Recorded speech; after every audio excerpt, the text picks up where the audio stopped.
Yo, what it is, it's the Creek Boys, and you're locked in with the Vibe Perspective Podcast. Every day I'm with Vibe Perspective.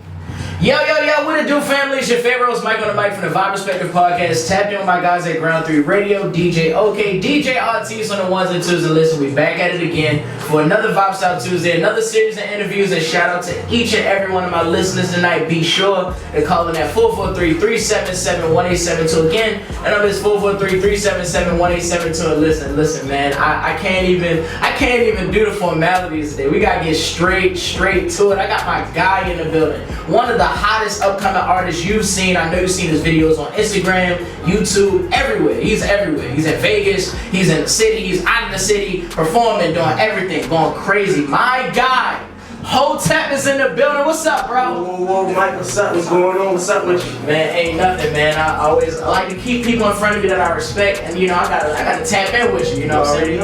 We gotta talk about some things. And listen, all my listeners that want to tap into my guy Hotep's music, stuff that he's got going on, make sure you go follow him at OneHotep on Instagram. That is OneHotep on Instagram, so you can match the man to the word himself, bro. It's a pleasure having you here in the studio with me, bro. It's a pleasure to be here with you. Heard me. Yeah, always, man, always. And you know, like I said, for people I respect, people I like, you know, that I consider family, I want to get to the origin story. I want to start at the beginning.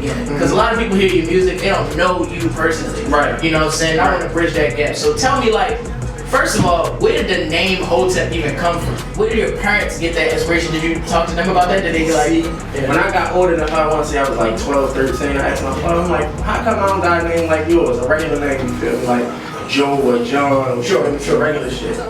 He said when I was born, he knew that he wanted me basically to be more than what he was. He wanted me to do more. He wanted to see me, you know, he wanted to put me on a high pedestal. Yeah, that's dope, man. I think like I went to Howard, so like we was always studying like ancient like Egyptian languages and stuff, you know. Like I think Hotep translates like loosely to like to be at peace, like to like, you know, to be satisfied with like your situation, your conditions. And I think it's interesting because like I think like apart from your name, I think people use Hotep a lot to like talk about people who like pro-black or like people who are like in a certain place. And it's crazy because like to be at peace is like directly contradicting to like being like understanding what consciousness is in America. Like what Ball was like, oh, to be black and conscious in America is like to be almost always in a rage, always all the time. That's interesting. Like Hotep means to be satisfied, but it's also in a rage. Right. And it's like I want to ask you about that. Like, how has your name sort of paved the way for your journey so far? Like, how has it put you in certain places, and how have you internalized your name? That's a good question, Mike. I want to say it lets me know, my name lets me know that I got to do more than just the average person. For sure. I can't just act a certain way or just do certain things because it's like my name means something. So what I'm doing, how I'm acting, how I'm moving, it's got to be a purpose to it. Right, no, for sure. And I think that's important. Like, you know, like the purpose that you have going through this journey so far, like you're an artist, you know, you're like a creative. I don't even want to box you into just an artist. Like you're an overall creative. And I know that you move with purpose, you know, with your journey, you know, your craft, you know, of course, you know. And like I know, you know, Zone 18, like we're in the building. Like I want to know, like, you know, well, I know personally, but like for the audience who don't know, you know, aren't familiar with Zone 18, tell them how, you know, your upbringing was, like growing up in that part of Baltimore. Talk to them. Man, I'm telling you, at an early age, witnessing murders, police brutality, dealing with Herschel at a young age, watching my older guys deal with Herschel, just going through certain situations. Facts. It's crazy. And growing up in Zone 18, you're gonna see some of the craziest things you probably think you would never see.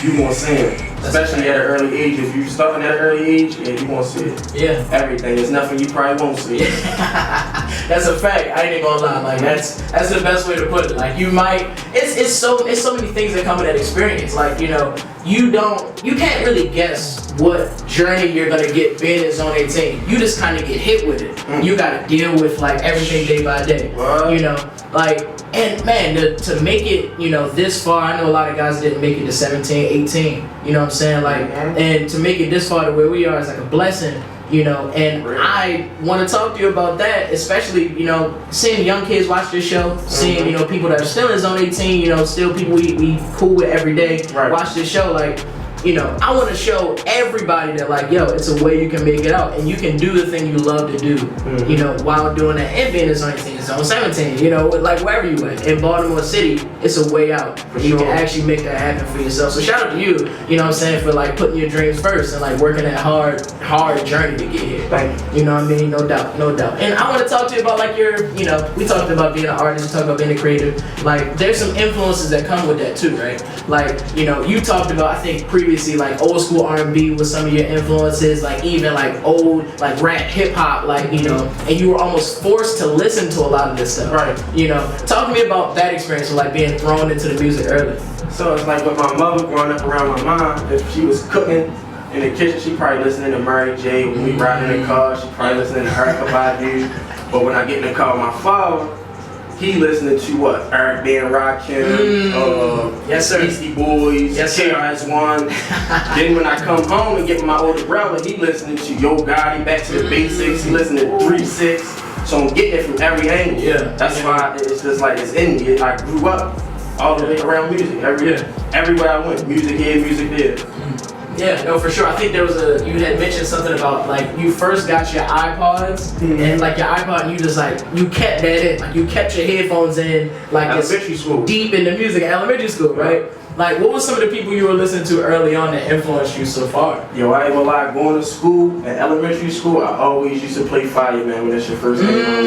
Fireman. That was one of my favorite songs. I wish I had a flex bomb. I could just drop that real quick. That was that. Bro, that was that. Never going nowhere. Bro, never, ever, never. And I think that's important too. Like, you know, people talk about Wayne a lot. You know, people talk about like his influence. And honestly, when I do the top 5, I don't put Wayne in the top 5. I put him like on a separate, like, he's like somewhere else. He's an alien.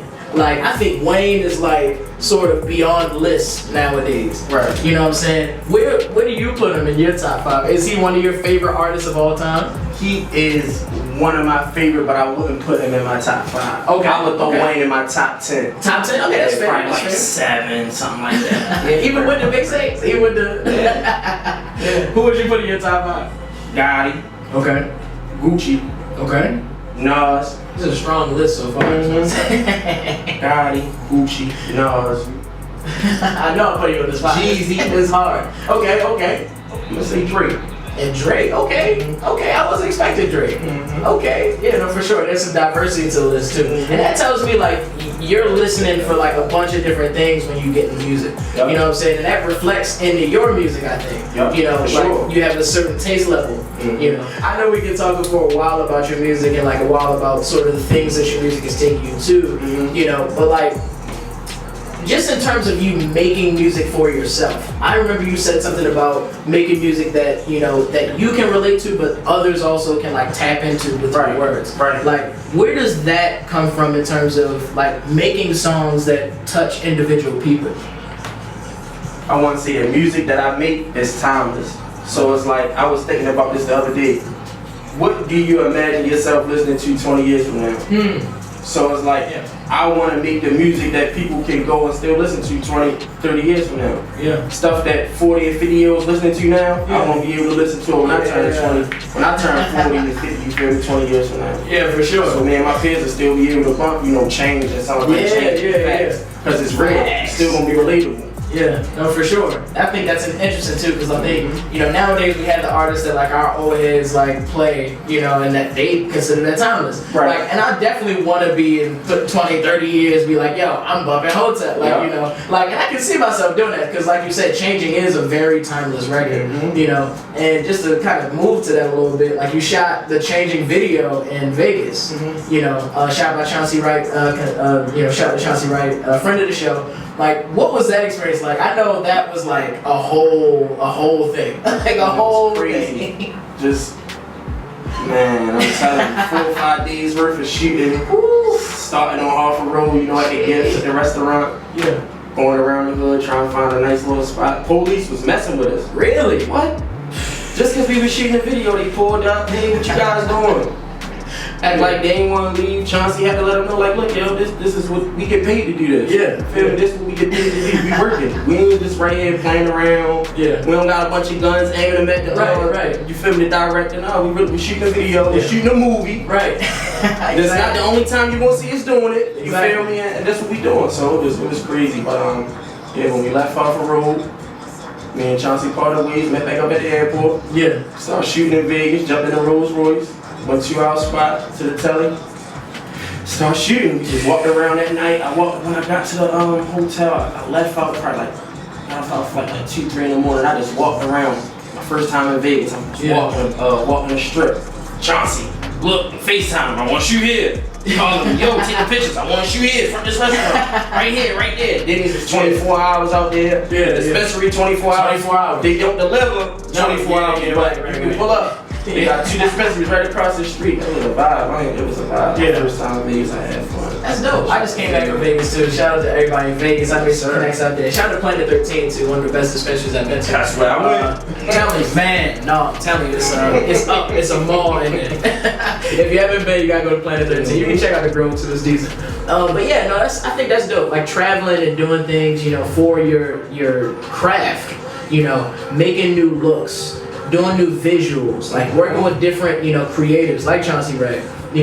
Like South by Southwest was recently. You went to South by Southwest. That was your first time in Texas. So that was crazy seeing Lola Brooke. Like that was like. Yes. She was lit. I ain't super gonna lie. lit, right? I like her as an artist. I like what she do, how she move. I ain't gonna lie. Yeah. She's super dope. She's super dope. She on fire. She about to drop a new single too. And like I know that experience was eye-opening for you. You met a lot of artists out there. Like talked to a lot of people, networked. Tell me about that. Mike, I ain't never seen networking on this level. Never. Like coming off the stage, yo, what's your Instagram? Well, how can I listen to some more music? What you doing?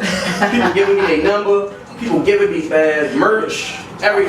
All kinds of merch. Like, here go this grass. Hook. What we from North Carolina? I'm telling you. Like, North Carolina fucking with me heavy. New York, couple cats. Florida. Yeah, man. Coalition DJs, like. They out there for sure. For sure, definitely tapped in. That networking is important. Making these connections and going places. I think that's a gem too. Like for all the young guys, all the young, entrepreneurs, even artists, creatives. If you're listening, try to network, try to connect with people. That's what it's about. Like you go to different places, you're gonna get different perspectives, different sounds of music, feedback. You know what I mean? You want all of that information. All of that, because it's only gonna benefit you in the future.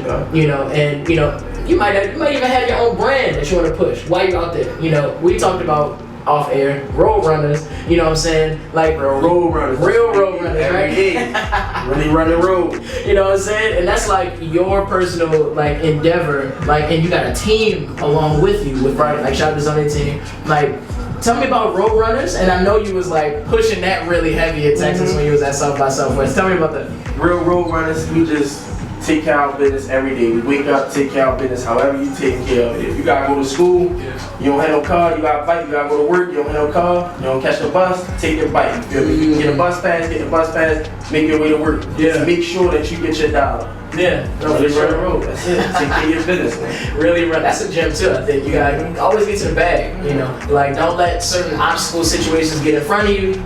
Use those as learning lessons. Build those to make yourself stronger and get even closer to the bag than you was before. Absolutely. Get into it. I love it, man. Let's talk about some of this music though. You dropped the transition. Crazy, insane. I'm glad you said it because I was gonna say crazy. Drop the transition. I know that was an entire process, and working long nights. I'm sure, making sure that was absolutely perfect the way you want to see it open. Right. Tell me about that process and sort of how long did it take you overall for the project? I can't really say how long it took for the project because some of them songs I wrote in prison. Okay. Some of them songs I wrote, in my notes, just driving around. Some of them I wrote on the block, chilling. Some of them I wrote as it should be in the studio. You feel me? So I can't really say how long it took me to put it together, but it's a timeless album. From 1 through 11. The feedback I'm getting, I can put this on and just play it. I don't gotta skip it, nothing. I can just listen to the whole thing. Long nights in the studio, 4 or 5 hour sessions, 6 hour sessions. Me, Chauncey, Justo, just getting it in, working. Yeah. I ride around with my, listen, yo, I will ride around with, man, I will ride around with the instrumental on and the notes and just put them thoughts together. Yeah. I gotta get it down, though. I'm not one of them rappers that can just go in the studio and just rap and just freestyle. No, I gotta get it down so I can see it. You feel me? Yeah.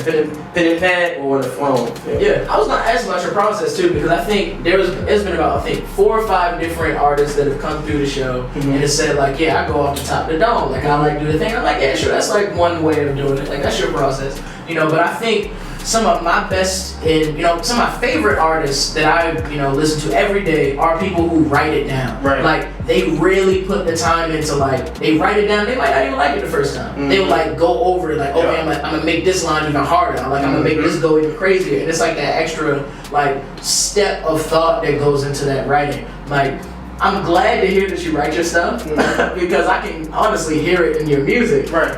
But it tells me that you're putting that much more effort into the content of your songs. And I know that means a lot to you. Like, tell me from your own words what, that lyricism, that like the creativity in writing your lyrics comes from. Like where do you get that? I wanna say I get a lot of it from my past and like what I go through on a day-to-day basis, my struggles, whatever obstacles I'm facing, and just knowing that where I am today or where I was yesterday, I don't have to be there tomorrow or the next day. So I try and like put that in my music. I could be fucked up right now, but I don't gotta be that way tomorrow. I don't gotta be that way next year. Yeah. Where I was last year, I damn sure wasn't. I'm not right there. You feel me? I'm not where I was last year. No, for sure. I'm not gonna be here next year. Facts. It's gonna be further, even further. Yeah. Oh man, I love that. I love that. It's a bunch of gems. I can't catch all of them, but I'm gonna definitely like put a pin in a few of them that I hear. Like of course, moving forward and not letting your past dictate where you're going, but letting it be a learning lesson, almost like a guiding factor for you. You know what I'm saying? Like you talked about being incarcerated. And I know it's a lot of people who are listening to the show who are either currently incarcerated right now or have been through that same story. What did that teach you, like being in, and then what learning lessons did you get once you got out? Like what was the switch for you? Man, going through that, you just gotta know to be true to yourself. Just be true to yourself. Whatever's going on don't even matter. Yeah. Stand on your 10 toes. That's all you're gonna need is your 10 toes. I'm telling you. Yeah. No, absolutely. Absolutely, man. Yeah. Same thing coming out. Stand on your 10 toes, man. Same thing. Facts. No, yeah. That's 100%, man. Like, and staying true to yourself can go so, like, in so many different mediums. Staying true can like really benefit you. You better stay true. You better. You're gonna learn something if you don't, then you're gonna get hit over the head. Yeah, no, for sure. Man, it's like I can see this journey going so crazy, like for you, like so already, like we talked like a while ago at Sizzle, like at random places, like where you're sort of getting started in certain things, and you like putting out certain songs, and like you're getting like rollouts together. I'm like, bro, like you got something, bro, Like, and I'm not deviating away from that now. You got it still, and it's even growing, it's getting stronger. Like your ethic, I can tell you work super hard at your craft. I can tell you take this seriously, and that's something that a lot of people do not have. That like work ethic and the determination to like actually go hard at it, like, man, keep that. Please keep that. I gotta give you a gem. You know what I'm saying? Keep that because, I think you got a huge ceiling ahead of you that's not even a ceiling. It's like the sky. Yeah. But it's like that's where you can go. No limits. Like no limits. Absolutely. Man, South by Southwest, like, that's only the beginning.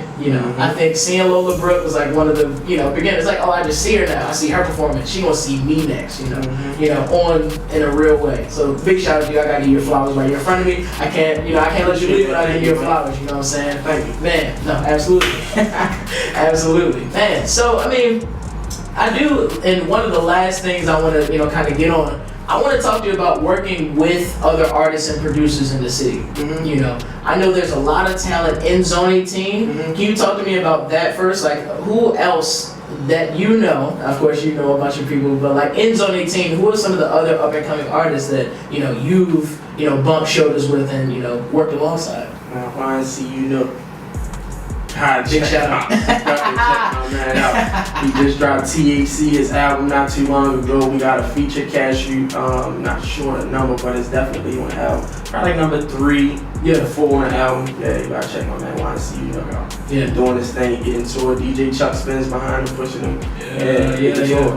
Yeah. No, for sure. You got any favorite producers you like to work with in the city? That's always a difficult question. Mike Beasley. Oh, big shout out. Yeah, Chauncey Write. Ezra. Okay. Ezra. Okay, big shout out, man. I'm gonna say them 3. Yeah. Top three. Big shout out. I'm gonna see what's up with Swift though. I'm gonna see what's up with Swift. Yeah, my guy Swift in the building. Yeah, we gonna see what's up. I told him, I said, once I see the quality, we dropping hits in here. Oh yeah. And the legendary Ground 3 Studios, man. Adriana, Sleepy, big shout out to them too. You're in good air. You're in good company.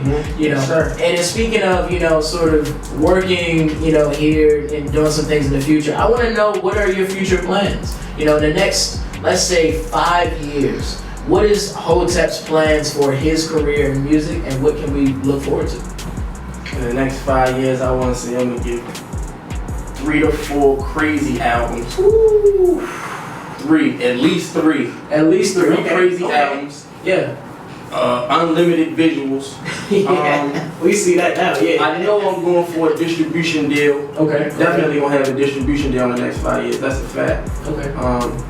Hopefully I get to see what's up with CMG. I see what's up with Gotti, man, for real. I've been talking about that ever since I was a kid. Yeah. Since I started rapping. Yeah. Actually, sure. B, that's my manager. She in control of everything, making sure everything was supposed to be. 443 Global, they behind me, so Yeah. the label. Dope. Yeah, no, for sure. Coming correct. The next 5 years, no telling, no limits. No Real road runners, you heard me. The speed limit say 100 and it's an X over that. Ain't no limits, for real, I'm telling you. Yes, sir. You already know, man. Listen, my guy, Hotep in the building, man. I was trying to get you here for a little while too. Yeah. I know your schedule crazy, my schedule crazy. We had to link it up. Look, we here. And it's not the last time you're gonna stop past either, because we gotta tap in. We gonna do our own performance. Hell yeah. You know what I'm saying? So also let the audience know, other than your Instagram, but also your Instagram, where can they follow you? YouTube, subscribe to my YouTube channel, the number 1 HOTEP. TikTok, 1 HOTEP. Twitter, HR, the number 1 HOTEP. Instagram, the number 1 HOTEP. Spotify, Apple Music, just Hotep. The transition is out. Real Road Runners, we coming. Put your 3D glasses on, 443 Global behind me. You heard me. Let's get it. Yes, sir. Man, you heard it first. My guy, Hotep, is in the building, bro. Always a pleasure, bro. Thank you for that. Always a pleasure. Always. Come on, man. When it's family, I always let you come through first, man. I appreciate you for pulling up. And look, I look forward to the entire journey. Like we talked about 5 years, I'm looking to 50. You know what I'm saying? I'm looking for the entire thing, and I already know that everybody that's tuned in, they're gonna keep their ear to the streets and look forward to all of your projects, all of the new performances, any new cities you travel to, and all of them, right? All of them. I know they're gonna tap in. I know they're gonna keep their ear to the streets. And listen, your purpose is just beginning, man. Keep doing what you're doing, man. No doubt. Once again, it's Mike on the mic for the Vibe Perspective Podcast, and my guys at Ground 3 Radio, DJ OK, DJ Artis. Make sure you call in at 443-377-1872. Leave a message about my guy Hotep, Real Road Runners, and one of your favorite performances, any one of his songs, anything. Let me know. Next interview coming up soon, and keep it live with Vibe Studios and Ground 3. Let's keep the vibe alive, man. Adios. We out of here, man. Peace. Yo, what it is, it's the Creek Boys, and you're locked in with the Vibe Perspective Podcast. Every day I'm with Vibe Perspective.